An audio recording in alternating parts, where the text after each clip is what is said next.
What's up, Taiwan? I'm Ethan Liu with news from here in Taiwan and around the world.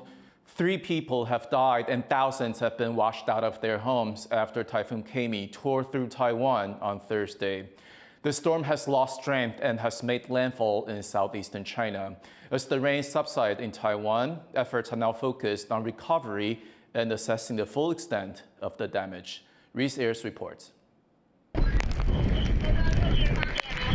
Streets turn into rivers as rains continue to pound Taiwan in the wake of the strongest typhoon to hit the country in 8 years.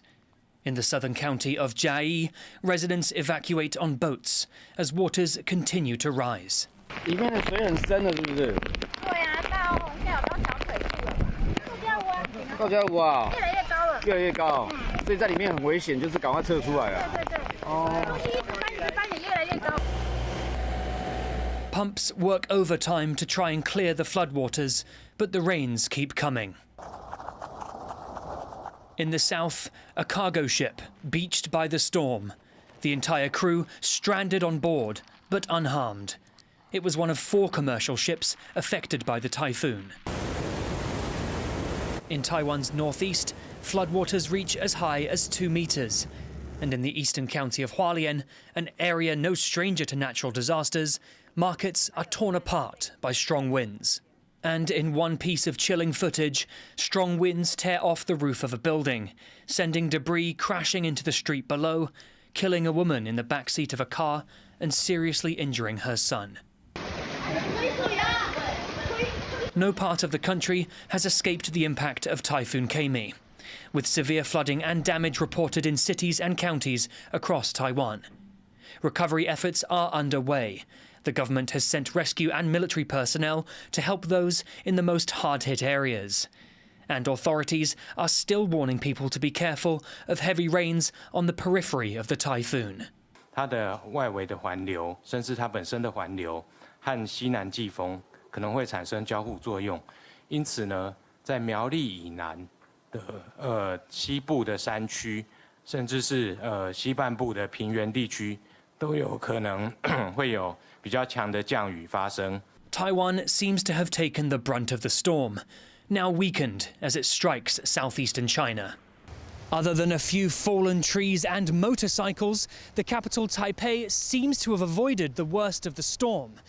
And as the rains and the floodwaters subside across the country, cleanup efforts can begin, and the true extent of the damage will be revealed. Lucy Lee and Reese Ayers in Taipei for TaiwanPlus.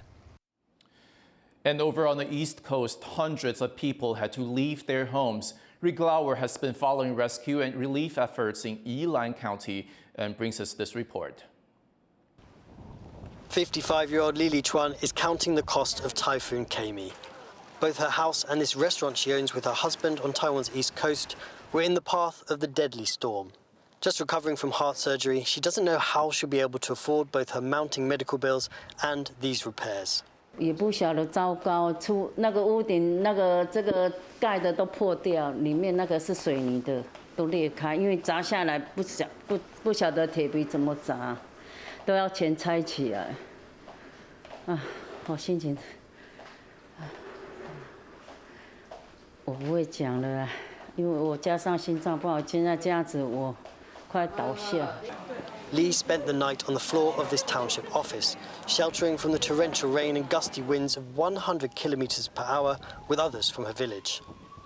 Evacuation centers like this are housing the hundreds of people that have been displaced by the typhoon across the country. And Taiwan's military have been taken off scheduled annual war games to help bring people to safety.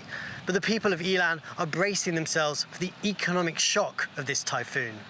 With a population of more than 400,000, rural Yilan relies on rice farming, fishing and tourism for much of its economy. But fields are now flooded and ships were forced to shelter in harbours. Typhoon Gaemi is now heading away from this area, but officials warn that continued heavy rain is increasing the risk of landslides, especially with mountain slopes here already destabilised by a magnitude 7.4 earthquake in April. 所以因为台湾发生土击的状况，其实都这个伤亡人数都非常多，所以他们也有这样警觉啦。所以我们在跟他劝导通知的时候，他们也都愿意。我想这个是为了自己的这个生命的安全啦。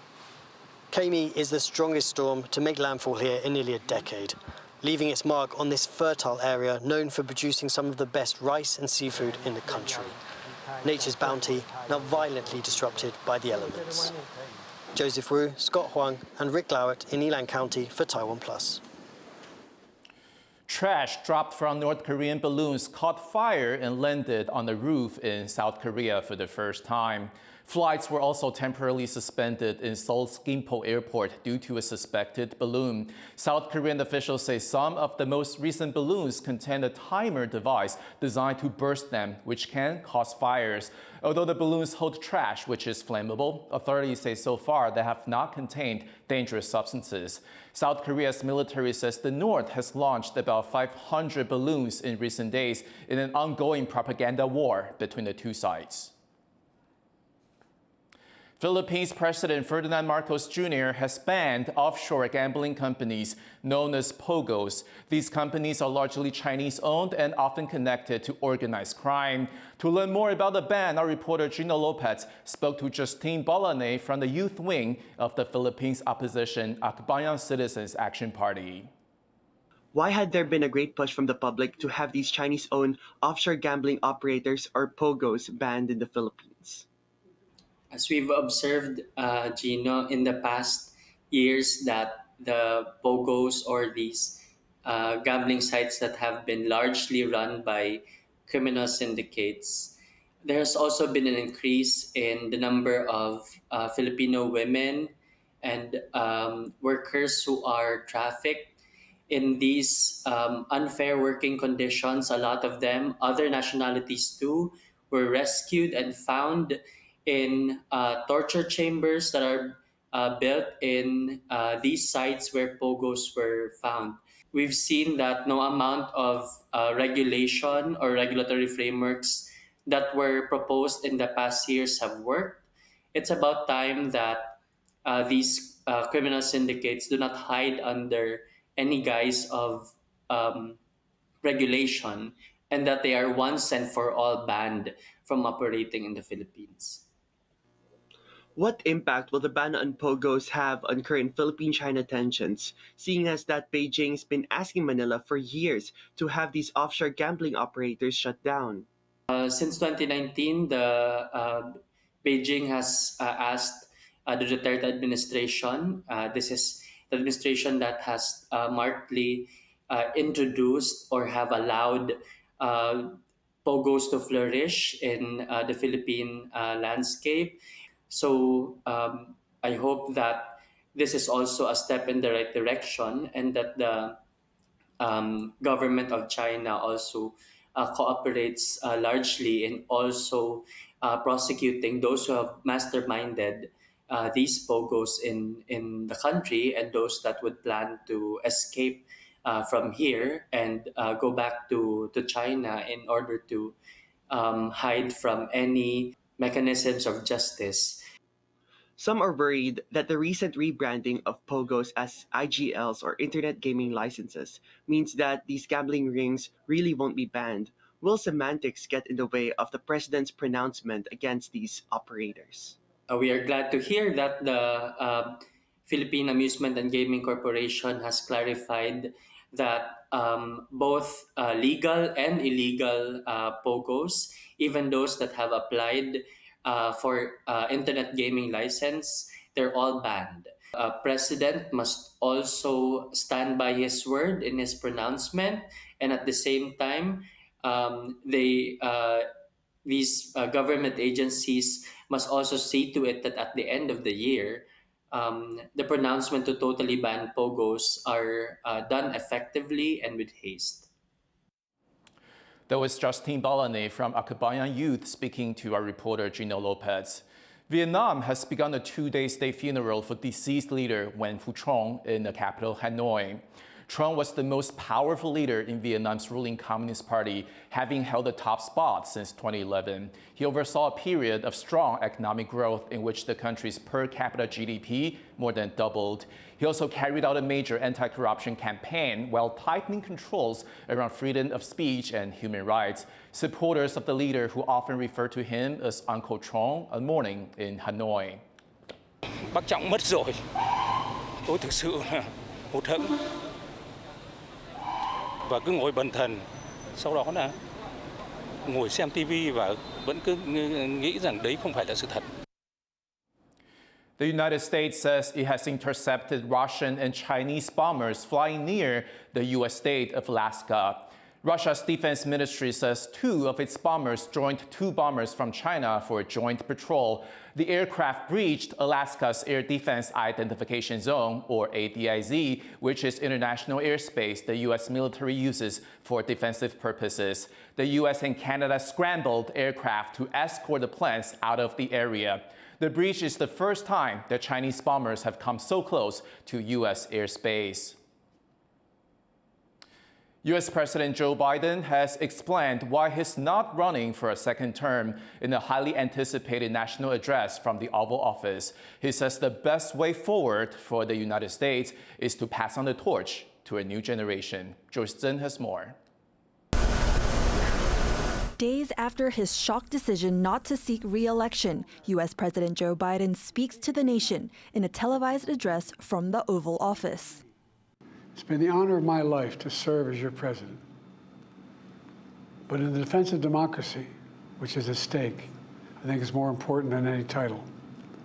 The last time a U.S. incumbent pulled out of the presidential race was 1968, when President Lyndon B. Johnson suddenly dropped out amid political pressure and division around the increasingly unpopular Vietnam War. Biden had been facing growing criticism from within his party to step down, not over U.S. conflicts abroad, but over his own mental acuity, following a shaky debate performance last month.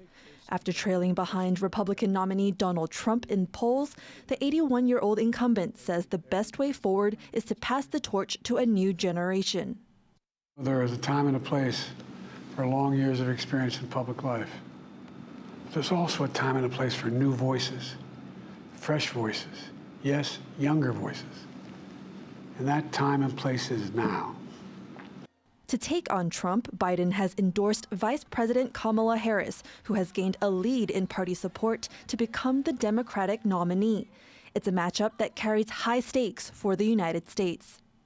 Part of what he accomplished, I think, was to say, look, this is an absolutely critical race that will define the future of this country for, generations to come. Outside the White House, tears from supporters showing gratitude to President Biden for his decades of service. Look around. There are people from all walks of life here today, and they're here united and a grateful heart for the president for his service to our country. And I think that it's this enthusiasm that's going to bring a Democratic victory in November. Meanwhile, in North Carolina, the Republican nominee, in his first rally since Biden dropped out of the race, unleashed attacks on his likely new opponent, signaling that though the competition has changed, his tactics have not.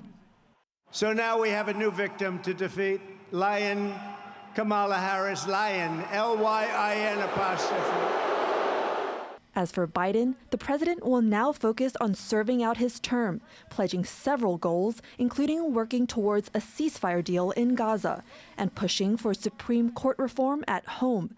He's determined to show that though his race for the White House may be over, his commitment to serve is far from done. Andy Xue and Joyce Zhen for TaiwanPlus.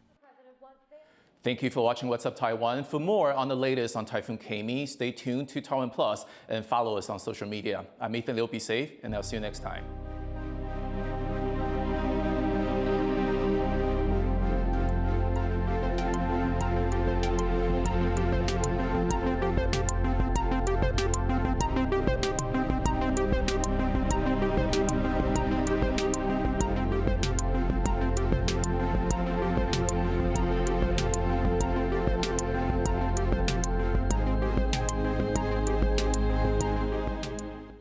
For more stories from Taiwan and around the world, follow TaiwanPlus News on social media.